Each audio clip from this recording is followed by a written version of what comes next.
We're back in Queen's Park in London today to view our finished profit share investment. It's been 6 months, there's been lots of obstacles and it's been an ever-changing market.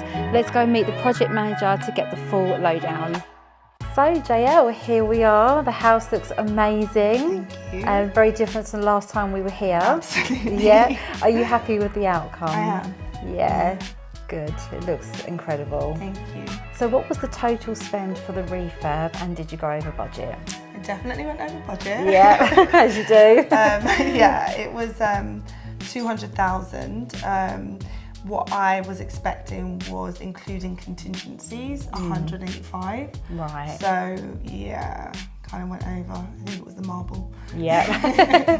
But it was worth it. It was worth it. I mean, the thing is, we saved in a lot of areas, Yeah. which was great. So in the middle of it, I was like, wow, we've saved so much money. Yeah. The end of any project, that's like, I've never experienced something so stressful in that way. Yeah. Because to get it to be finished, we're talking about making sure that the carpentry is done properly, that the architraves are in, that the skirting boards are in, that the painters, I thought painters would have been about 4 or 5 grand, so they was about 15 grand. Wow. Yes. Okay. Because there was so much damage done in the house from the loft conversion and everyone walking through. We had to repair the walls, we had to fix things. I would say painters and plasterers are like angels in your house. They literally descend from above and slowly come down and repair the house. So that was a really hidden charge, was that final 6 weeks was just like, I can't believe this is costing this. Yeah. So did you have any issues with the build team? I mean, yes. Where do I start with that question? There was definitely moments where I felt like everything was taking longer than I wanted. But I think that it wasn't an issue with the build team. It may have just been an issue with me understanding the process. Yeah. So in my mind, it's like, just chuck down the beams and put down the installation and cover the floor. And when I looked at it, that's what it looked like, because a lot of the times they would leave site for another job and then come back. Right. So that I was like, no, we could have got it done in this time, but you guys did leave. Whereas they would argue, well, you didn't order, this was supposed to come in on this time. Right, so materials arriving the at plumber the right needs to align time. things before we do this and that. So there was you need to just stay on site and finish, but then there was always also, well, JL, the electrics need to be like put in before we seal the wall, or we need to run the water before we self-level the floor. So those things were quite frustrating for me because I was trying to understand it, but at the same time they also were taking a little bit long. So between the two, we kind of kept bumping heads a bit. Right, and it was all about the timing of everything. The timing, yeah, definitely. And then when you're dealing with like a bridge and you're dealing with like a drawdown for a development finance, what happens is the drawdown is only given to you, so the cash for that quarter of the project is only given to you after you may have signed off building control, or they have to see those materials on site, or you have to get to a certain point. So you're then spending a week getting a sign off from building control, informing your lenders what you've spent, and then they've got to have a meeting and then they've got to decide to transfer it. So in a sense, your builders are then like, well, we're going to go off site to do another site, because can't do anything because they can't do anything you've got with the money you. and you've got the materials for the next part. Yeah. So definitely, I love using bridging finance. I think it's a wonderful amount. Yeah. I think definitely in future I would want much more of my own capital to keep the project moving, even though I'm waiting for that money to come in. So what was the most stressful part of the refurb? Oh God. I would say the most stressful part would have been like the foundations of the rear extension and getting that signed off. because it was the first sign off that we done. Yeah. And so it was just a bit technical. It wouldn't be technical now, but at the time it just felt like we weren't fully getting it the way it needed to be. Right.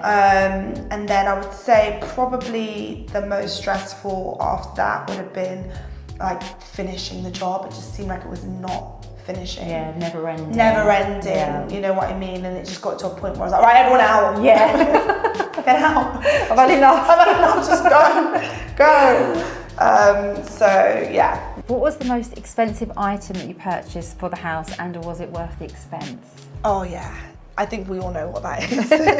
Yes, it's the marble Viola Calcutta is definitely the most expensive item in the house, and it was absolutely worth it. Yeah. It just makes It makes space. the kitchen, Yeah, it's it does. beautiful. Thank you. Yeah. If you do another luxury residential project, what will you do differently? I would 100% make sure that I get it project managed. Yeah. They're worth their weight in gold. I think that a project manager will save you the costs that it costs you, right? So I probably would have saved money on the project, but then it would have covered their costs kind of thing. So I would do that differently. And I think the last thing I would do differently is just make sure that you like have one company, trading company that you're working for, one contractor. Right. Whereas I had contractors for one area, but then I was kind of outsourcing, you know, many others. Yeah, so there's a lot more So it work. was fully project managed. I mean, it was like the window person was different than the tiler was different than the carpenters was different than the plumbers Wow. were different from the electrician, and there was probably about 20 more that I haven't mentioned. Oh my goodness. That I had to, you know, intricately put together within that time. Yeah. I think for a first attempt, I did a great job. Yes, I was going to say, you've managed all those people. Yeah, and like I've always had contractors, but in this Yeah. project I had like everyone was, I mean, even the stairs to the loft was outsourced by a different company, Wow. like every single thing. Yeah. And I would say, so I would say project manager, have a contracting company that are just going to quote you on the entire project. Yeah. And if they are out of budget, they're out of budget, not you. I would say that like for a development of a loft conversion and a rear extension, this is just a little extra for your viewers. Yeah. But I would say if you're doing a loft extension and a rear extension, adding sort of 400, 500 square foot to your house, you really are looking to pay around 185,000 to about 250. So that should be your approximation. Yeah. If someone says it's £350,000 and it's going to take them 8 months or a year, they're pretty much like taking the mick, and they just want to get your money. So that was a big learning for me. Yeah, okay, that's good to know. Thank you.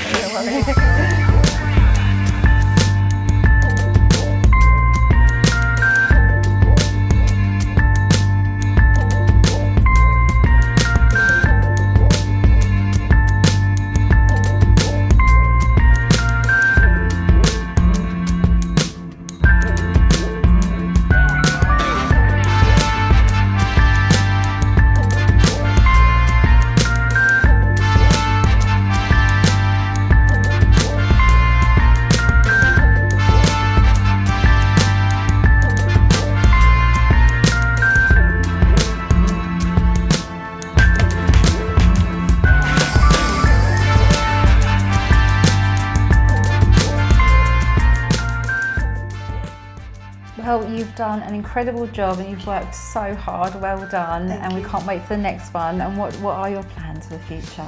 Oh gosh, okay, so bigger. Yeah. Even more luxurious with a even bigger high spec budget.